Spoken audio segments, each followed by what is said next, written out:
y continúen alabando. Gracias, Señor. Gracias, Dios mío, por ese acceso directo, Dios mío. Gracias, Señor, por ese sacrificio. Gracias, Señor. Gracias, Señor. Gracias, Señor.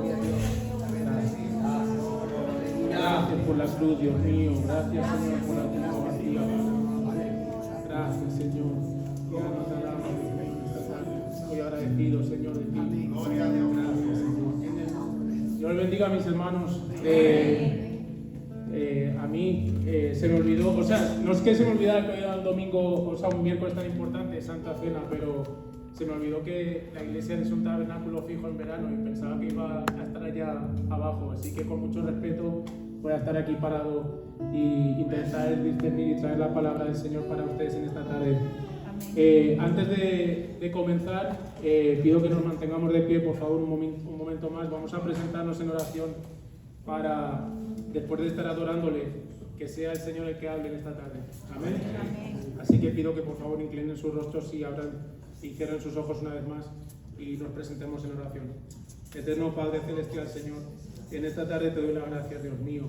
En esta tarde, Padre, nos sentamos una vez más a la mesa, Dios mío, para comer de ese pan de vida, Señor. Pero antes que nada, Señor, te quiero dar las gracias por esta oportunidad, Padre amado. Te quiero dar las gracias por tu misericordia renovada, Dios mío, por tu amor incondicional, Señor. Señor, te quiero dar gracias por nuestro hermano Jesucristo, Señor, tu Hijo, Dios mío, que nos dio ese camino, Padre, ese acceso directo, Dios mío, a través del pago en la cruz, Dios mío, con la sangre, Señor. Te doy gracias, Dios mío, por el perdón de mis pecados, Señor. Te doy gracias, Señor, porque Señor, te vanagloriaste, Señor, en elegirme, Dios mío. Señor, fuimos escogidos, Señor, somos linaje escogido, Señor, a través de esta sangre, Señor. Y en esta tarde, Dios mío, vengo aquí, Señor, para hacer, Señor, para honrarte una vez más, Señor. Señor, y darte, Señor, la parte más importante a ti, Dios mío. Y a hacer lo que tú nos mandas a hacer, Señor, a venir a hablar de ti, Señor, y a predicar tu palabra. Padre, te doy gracias en esta tarde, Dios mío. Pido que sean tus labios los que hablen, Señor, que sea tu palabra a través de nuestros labios, Señor, que nos uses, Dios mío, que me uses una vez, Señor, para hablar aquí a este pueblo sediento de ti, Señor, y hambriento de ese pan de vida, Señor. Te damos las gracias en el poderoso nombre de tu Hijo Jesús. Amén y amén. Dios les bendiga, Señor. Bienvenidos mis hermanos, pueden tomar asiento. Como decía, doy gracias por la oportunidad en esta tarde. Lo dicho, pensaba que iba a estar allá abajo, así que con todo el respeto me paro aquí y muy humildemente vamos a intentar traer esta reflexión que pues, el Señor puso en mi corazón, amén, para hablar de los valores, dos de los valores más importantes que tenemos en la iglesia y que también ayer en el taller de membresía compartíamos, ¿no? Que el primero es la comunión, ¿verdad? Como vamos también a disponer más tarde en la comunión, en la cena del Señor, y el compromiso. Amén. Esta noche nos reunimos para recordar esa última cena de nuestro Señor Jesucristo, un evento crucial en la historia de la salvación. En esta tarde les voy a plantear un reto y quiero que me acompañen en un viaje en el tiempo, porque primero vamos a volver a recordar esa cena hace casi 2000 años y después los quiero llevar al futuro. Amén. A las visiones que hemos también estado compartiendo, ¿verdad?, en los domingos a través de ese mensaje que tuvo Juan, ¿verdad?, en Apocalipsis, para que quiero intentar representar al Jesús 100% humano, pero al Jesús 100% Dios. Amén. En esta reflexión, como decía, quiero hablar del tema del compromiso, aparte de la comunión, ¿verdad?, uno de los 4 valores de nuestra iglesia. Así que quiero preguntarles, ¿verdad? Ustedes como cristianos seguramente hayan participado innumerablemente o muchas veces, ¿verdad?, en la cena del Señor. Y hemos escuchado a distintos pastores ministrar esta celebración. Para hacerles el viaje al pasado un poco más fácil, les quiero marcar la época histórica donde se enmarca esta celebración de la que hoy vamos a tomar parte. El marco histórico de la última cena, ¿verdad? Jesús había estado viajando por Galilea y llega a Jerusalén en un pollino, como hemos hablado también en alguna otra ocasión, ¿verdad? A la entrada en Jerusalén es alabado por sus discípulos. Él había estado caminando, ¿verdad? Y sabe que su tiempo se acerca, ¿verdad? Esa llamada del Padre, ¿verdad?, a redimir nuestros pecados en la cruz del Calvario. Amén. Jesús ya tenía un grupo de seguidores importante porque había estado ministrando su palabra durante 3 años, ¿verdad? Había estado ejerciendo su ministerio durante 3 años y entonces él tiene una entrada triunfal, se puede decir, en Jerusalén, donde le gritaban, y cito la palabra del Señor en Lucas 19:38, bendito el Rey que viene en el nombre del Señor, paz en el cielo y gloria en las alturas. Amén. Pero ahí también, en esa procesión de entrada, ¿verdad? También se encuentran un grupo de fariseos, ¿verdad? Y líderes religiosos que escuchan eso, escuchan esas palabras que sus discípulos le dan, ¿verdad? Cuando van entrando a la ciudad. Y ellos incluso le hablan a Jesús como diciendo, Jesús, pero repréndelos. Y dice, aunque ellos callaran, las piedras clamarían, porque él sabe, ¿verdad? Ese era su mensaje, ¿verdad? Que él era el hijo del Dios Padre y que venía a pavimentar esa vía, ¿verdad? Para todos nosotros. Amén. Amén. Así que en esos fariseos, ¿verdad? Es como, yo lo veo como esa, pues Jesús llega básicamente a la capital, ¿verdad? Jerusalén, y para mí es como la gota que colma el vaso para ellos, ¿no? Porque al fin y al cabo Jesús había sido un exponente, ¿verdad? Un individuo que había estado enseñando en las sinagogas, había tenido distintos conflictos o conversaciones con ellos, ¿no? Para hacerles ver que él era de verdad el Mesías, ¿verdad? Que él era el indicado y que era el cumplimiento de todas esas palabras que había habido en la ley, ¿verdad? En el Viejo Testamento, en el Antiguo Testamento, perdón. Así que ellos empiezan, ¿verdad?, a tramar una manera de cómo poder llegar a Jesús, ¿verdad? Y de verdad, pues, básicamente apresarlo y lo que sabemos que va a pasar. Entonces, también tenemos a uno de sus discípulos, ¿verdad?, que también conocemos bastante, a Judas Iscariote, y siendo una de las personas más cercanas a Jesús, él llegaba compartiendo, no está claramente en la Biblia dicho, pero por lo menos se saben que fueron unos largos meses, si no algún año, con él. Entonces era una persona bien cercana. No estamos diciendo que era uno de los discípulos más cercanos a Jesús, sino simplemente que era de los 12, era de los elegidos para caminar con él. Entonces Satanás, que el Señor lo reprenda, ¿verdad?, accede y usa a Judas, ¿verdad?, para hablar a esos fariseos y decir, bueno, yo, al final era Satanás, ¿verdad?, utilizando a Judas, iba a trazar un plan para entregar al Señor Jesucristo. Sabemos que Jesús llegó a Jerusalén porque venían a celebrar la fiesta de los panes sin levadura, que es una de las fiestas más importantes, ¿verdad?, llamada Pascua, para celebrar lo que Jehová había hecho en el antiguo Egipto con el pueblo de los israelitas. Entonces era una de las fiestas más importantes del año y entonces pues llegaba la gente a celebrar eso, el tiempo de celebración del Pesach, que se llama en hebreo. Por lo tanto, ahora, visto el marco, ¿verdad?, de la época del año, pues sabemos que la Pascua se celebra entre marzo y abril, dependiendo del calendario lunar hebreo. ¿Qué era lo que hacían en esa celebración, verdad? Hemos dicho que se acordaban de Jehová, de ese movimiento libertador que había hecho en el antiguo Egipto, ¿verdad?, para liberar al pueblo de las garras de Faraón. Pero, ¿cómo lo celebraban? Y era que ellos consumían ciertos alimentos, ¿verdad?, unas hierbas amargas que le llaman maror, que representan la amargura de la esclavitud durante el tiempo en Egipto. Ceroá, que es el cordero que representa el sacrificio, ¿verdad? Y la única restricción que tenían, ellos consumían otros alimentos, pero eran que tenían que comer panes sin levadura, ¿verdad?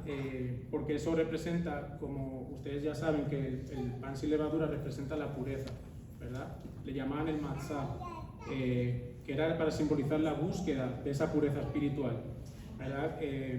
También una de los simbolismos de ese pan sin levadura, dicen, o he encontrado en la investigación que he hecho, era porque no tuvieron tiempo a que ese pan fermentase antes de tener que escapar. Entonces, pues, era un pan que consumían que no tenía nada de levadura. Como he dicho, la fiesta de los panes sin levadura es una de las fiestas judías más importantes, celebradas y es un momento para la familia, para la comunidad y la reflexión sobre la historia y la fe judía, donde Jehová es exaltado por sus gestos libertadores. Así que ahora ya tenemos ubicada la ciudad, ¿verdad? Ya tenemos ubicada el tiempo del año. Así que ahora les pido, por favor, que ustedes se imaginen como que son uno de esos 12, sentados a la mesa con Jesús en esta tarde, ¿verdad? Siéntense a la mesa. Jesús es su amigo, o sea, no solo su maestro, ¿verdad? Jesús ha sido, él ha ido a buscarlos en una de sus tareas cotidianas, entonces él ha estado compartiendo con algunos de ellos hasta 3 años, así que no es solo un maestro, sino que él compartía día y noche con él, así que era un amigo también. Así que sientan ese... Y es difícil adentrarse de esta manera, ¿verdad? Cuando uno abre la Biblia y al final la mayoría usamos la Reina Valera del 60, que pues para mí es un poquito más fácil porque es español-castellano, pero yo entiendo que es un idioma un poco, ¿verdad? Un lenguaje un poquito más complejo, pero quiero que se adentren y se pongan ustedes en ese escenario, ¿verdad? En esa mesa que ellos habían elegido para sentarse. Entonces, ¿cómo se desarrolla esa cena? Jesús se sienta a la mesa y vamos a abrir Lucas 22, 14 al 16. Cuando lo tengan me dan un amén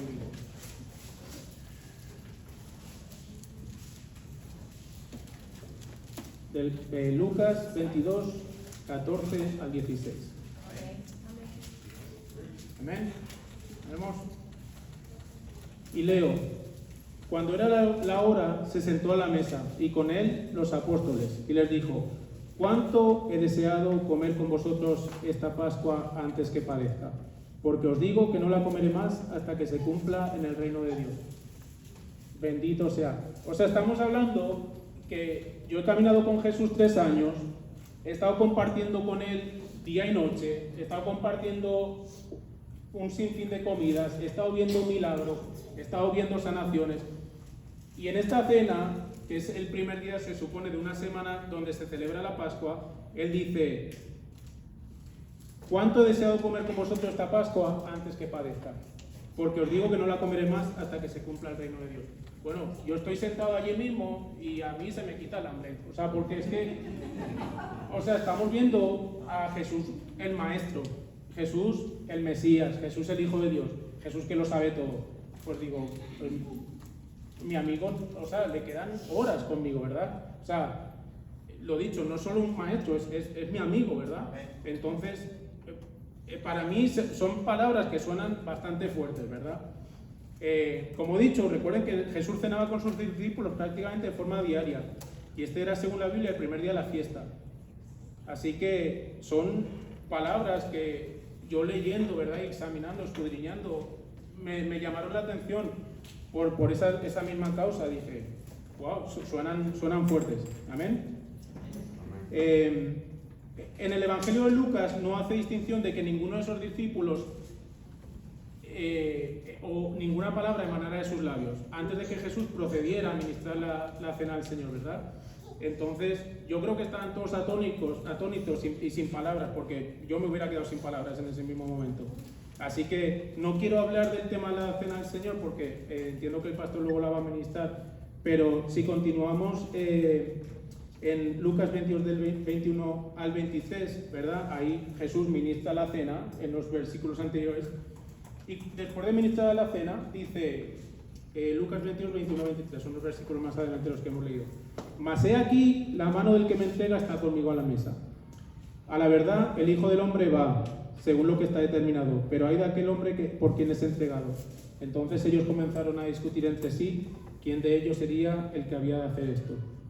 Y Lucas no lo cuenta, pero si lee alguno de los otros evangelios sinópticos, redacta como los discípulos empiezan a preguntarlo: maestro, pero seré yo. Y es que ahí podemos ver como Jesús, también un elemento, un individuo 100% hombre, predice la traición no solo de Judas, sino la negación de su discípulo más cercano, que era Pedro. Y él le dice, y todos saben esas palabras, ¿verdad? Antes de que el gallo cante, me negarás 3 veces. O sea, la cena comenzó de que iban a hacer una celebración de vida, vamos a celebrar lo que hizo Jehová en Egipto, y Jesús empieza la cena diciendo, bueno, esta es la última cena que yo voy a tener con ustedes. Luego hace la administración de la cena, los discípulos están atónitos y sin palabra, y la siguiente palabra que sale de Jesús es eso: mas he aquí la mano del que me entrega está conmigo en la mesa. Bueno, si el ambiente estaba, digamos, la tensión estaba alta, yo creo que ahí se podía cortar con cuchara, no con cuchillo, con cuchara. Amén, porque, y no sé si recuerdan, yo aquí tengo la imagen de la pintura La Última Cena de Leonardo da Vinci, y también investigando un poco, y sabemos que eso es una imagen, pero yo creo que él dice que capta ese momento cuando están todos atónitos, cuando todos están como ¿qué está pasando?, ¿verdad? Y todos están mirando, salvo Judas, que ¿verdad?, conocemos que es el que está dando o está mirando hacia el otro lado. Yo creo que ese era el ambiente, y la verdad que por eso digo que intenten ¿no?, ponerse ustedes en una esquina de la mesa y ver lo que estaba pasando en ese momento. Esto es una reflexión, así que creo que se me permite dar mi visión del concepto. Pero yo veo, y no soy psicólogo, no soy experto en la materia, pero veo a Jesús decaído y decepcionado porque él padecía, él se cansaba, ¿verdad? Vemos que llegaba cansado de esos viajes y de esas jornadas que hacían, ¿verdad? Dice que pues llegaba iba calzado con sandalias, llegaba con los pies llenos de polvo, las manos encallecidas. O sea, era un hombre que padecía como usted y como yo en el día a día. Entonces yo creo que en esa aflicción, en ese momento, vino a él, ¿no? Vino, wow, o sea, estoy decepcionado porque son amigos míos, son mis estudiantes, y pues uno de ellos me va a traicionar y el otro me va a negar.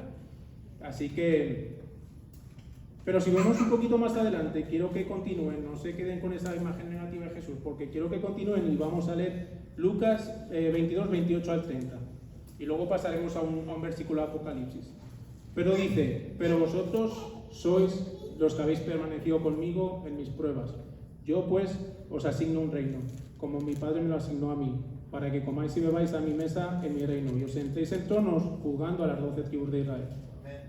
Así que ahí vemos como después del ambiente tan tenso que había, dice, pero aún así como ustedes me vais a fallar en unas horas, como me vais a negar, vosotros sois los que habéis permanecido conmigo en mis pruebas, así que os asigno un reino como mi Padre me lo asignó a mí. Para mí eso es una palabra de compromiso, una palabra de promesa a esos discípulos que le estaban siguiendo en esa última cena. ¿Amén? Así que vemos, pasamos a Apocalipsis, si no quieren pasar, porque creo que tengo algún versículo más de Lucas, pero yo se lo leo. Apocalipsis 3:21. Al que venciere, le daré que se siente conmigo en mi trono, así como yo he vencido, y me he sentado con mi Padre en su trono. El que tiene oído, oiga lo que el Espíritu dice a las iglesias. Amén.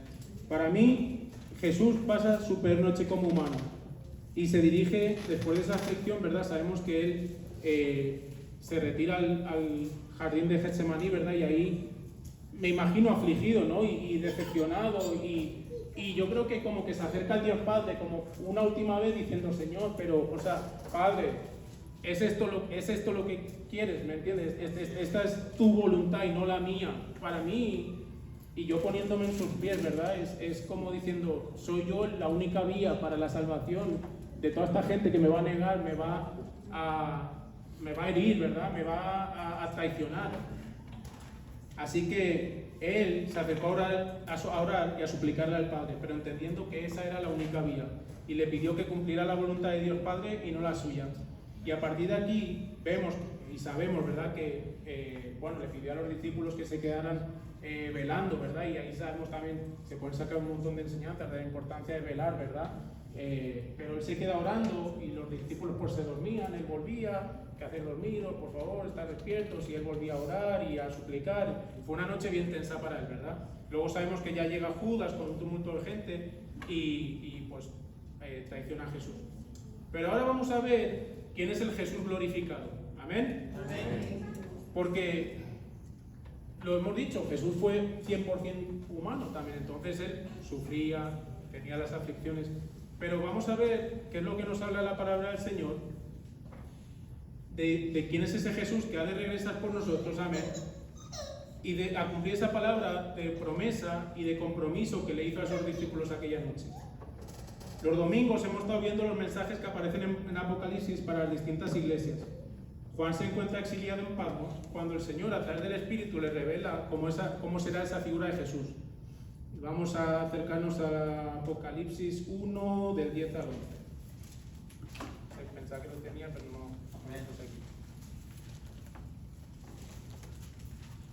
Apocalipsis 1, del 10 al 11. Yo estaba en el Espíritu en el día del Señor, y oí detrás de mí una gran voz como de trompeta, que decía: yo soy el Alfa y el Omega, el primero y el último. Escribe en un libro lo que ves y envíalo a las 7 iglesias que están en Asia, a Efeso, a Esmirna, Pérgamo, Tiatira, Sardis, Filadelfia y Laodicea. Esto es Juan, que se entiende que es Juan que conoce al Jesús humano, ¿verdad? Que vio al Jesús humano. Y dice ahí mismo en Apocalipsis 1:17, dice, vamos a ver, dice, porque Juan, lo que decíamos antes, ¿no? Que Juan vio a ese Jesús que alimentó a miles de personas, a ese Jesús que también padeció el cansancio del camino, vio los ojos brillantes, fieros y llorosos, pero era Juan que lo vio. Así que Juan conocía la figura humana de Jesús. Y aún así, cuando él tiene esa visión en Patmos, dice, era una imagen distinta, una imagen tan vivida que, como él dice, caí como muerto a sus pies. Amén. Cuando le vi, caí como muerto a sus pies, y él puso su diestra sobre mí, diciéndome, no temas, yo soy el primero y el último. ¿Y qué pasa Juan a describir? Juan pasa a describir el sacerdote perfecto. Como decía, usted y yo hemos conocido a sacerdotes, ministros, pastores, que nos han traído la palabra de Dios, pero a su vez ellos llegaron al Señor porque hubo alguien que habló a sus vidas, ¿verdad? Y que les trajo esa palabra del Señor. Y yo entiendo que esa es la gran comisión, o la gran misión, y por eso se llama comisión, que el Señor nos tiene, ¿no? Que hablemos de esa palabra del Señor. Pero, ¿quién es el único sacerdote perfecto? Y ahí es donde tenemos que fijar nuestros ojos en Jesús. El único libre de pecado, santo e inocente. Y lo dice Hebreos 7:26, porque tal sumo sacerdote nos convenía, santo, inocente, sin mancha, apartado de los pecadores, y hecho más sublime que los cielos. Ahora quiero que ustedes trasladen esa figura de ese Jesús glorificado, de ese sacerdote perfecto, y lo traigan al marco de la última cena. En esa noche, Jesús les trajo esa palabra de promesa, ¿verdad? Esa palabra de compromiso a sus discípulos que estaban allí. La figura de Jesús abrumado, ¿verdad? Por la agonía, por lo que iba a padecer para salvar nuestras vidas pecaminosas, ¿verdad? Por llevar nuestras cargas y suplantar, digamos, su vida humana por todos nosotros, ¿verdad? Así quiero que entiendan que ese Jesús que estamos hablando es la misma figura del Jesús glorificado que vamos a ver que hemos visto más adelante. Así que por eso entendemos que Jesús es 100% hombre y es 100% Dios. Esa palabra del compromiso que Jesús ya hizo con esos primeros discípulos, aun sabiendo que lo iban a decepcionar, aun sabiendo que iban a negarlo, aun sabiendo que lo iban a vender, quiero que atesoren esa palabra y que la guarden en sus corazones. En esta noche vamos a tomar, y quiero que no sea una celebración monótona, ¿verdad? Quiero que nosotros renovemos ese compromiso con el Señor, que nosotros le devolvamos lo que Él ya hizo por nosotros. Amén. Que traigamos esa fidelidad que Él nos tuvo, que no tenía que tomar ningún tipo de paso por nosotros. Él lo tomó, ¿verdad? Para trazar una vía y pavimentar una vía para que todos nosotros tuviéramos la salvación a través de una sangre preciosa, de una sangre que era libre de pecado. Amén.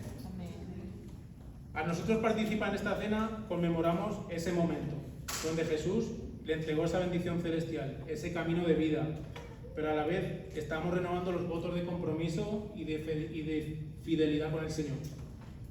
Él selló el camino a la vida y pagó con su sangre. Por lo tanto, a nosotros nos toca interiorizar eso, atesorarlo, examinarnos profundamente, porque vamos a celebrar en el marco de comunión los unos con los otros, en un ambiente de amistad, porque esta noche nos toca celebrar la vida. Amén. Amén. Ese compromiso, ¿verdad?, que Él nos mandó, o esa misión que Él nos mandó, es un compromiso que nosotros tenemos que establecer. El compromiso a predicar de esa única vía que ya fue pavimentada hace casi 2000 años. Recordemos con esta cena del Señor su muerte, su resurrección, recordemos la cruz, Recordémosla y celebremos, no recordemos, celebremos la tumba vacía. Amén. Nos vamos a volver a sentar con Jesús a la mesa y en esta noche vamos a celebrar esa vida eterna, la que Él nos dio con su sacrificio, y nosotros nos vamos a comprometer a predicar esa vía única que Él ya trajo. Celebramos esta cena en conmemoración de nuestro Señor Jesucristo, para su memoria y para recordar su muerte y su resurrección, porque cada vez que hacemos esto nos volvemos a sentar a Jesús en la mesa. Esta cena tiene mucho sentido, así que si usted ha llegado en esta tarde con una carga, con una aflicción, prepárese, examínese, ¿verdad? Póngalo en oración, porque ya Él lo hizo, Él trazó el camino, así que usted no tiene por qué cargar con esa carga, porque Él ya cargó con ella. Él cargó todos nuestros pecados y los llevó a la cruz. Le damos gracias por ese amor y ese amor eterno, incondicional, ¿verdad? Por esa misericordia que se renueva cada día, porque sabemos que nosotros pecamos, aun con nuestro pensamiento, todos los días. Así que el Señor se anticipó a todo eso y perdonó todos esos pecados por nosotros. Así que lo menos que nos toca a nosotros es comprometernos con Él. Amén. También les pido que mantengamos espíritu de comunión, como decíamos también ayer en el taller de membresía, ¿verdad? Ese espíritu de comunión que rodea esta congregación. Renovemos nuestro compromiso como miembros del cuerpo de Cristo. Protejamos todo lo que aquí pasa. Protejamos el cuerpo de la iglesia, ¿verdad? Que sabemos que es el cuerpo de Cristo en esta tierra. Pero también seamos instrumentos de alcance a distintas vidas que nos vamos a encontrar en el día a día. Amén. Así que cuando usted tenga ese día malo, ¿verdad? Acuérdese de Jesús. Acuérdese que Él ofrecía amor incondicional, que perdonaba y que entregaba ese compromiso con todos nosotros. Así que les pido por favor que mantengan ese compromiso con Él y con esta comunidad. Seamos instrumentos en sus manos y faros de luz en un mundo plagado de oscuridad. Jesús perdonó a Pedro tras negarlo 3 veces. Él le dijo, ¿verdad? Y yo creo que no es una casualidad, como vemos después, a Jesús resucitado le preguntó 3 veces si lo amaba. Yo creo que no es casualidad, porque Pedro lo negó 3 veces. Ahí es otro simbolismo que vemos. Ok, tú me negaste 3 veces, pues yo te voy a preguntar si me amas 3 veces. Y como sabemos, Pedro lo dijo. Así que quiero terminar esta noche con unos versículos que cita Pablo en Colosenses 1, 21 al 23. Y a vosotros también, que erais en otro tiempo extraños y enemigos en vuestra mente, haciendo malas obras, ahora os ha reconciliado en su cuerpo de carne, por medio de la muerte, para presentaros santos y sin mancha y irreprensibles delante de Él.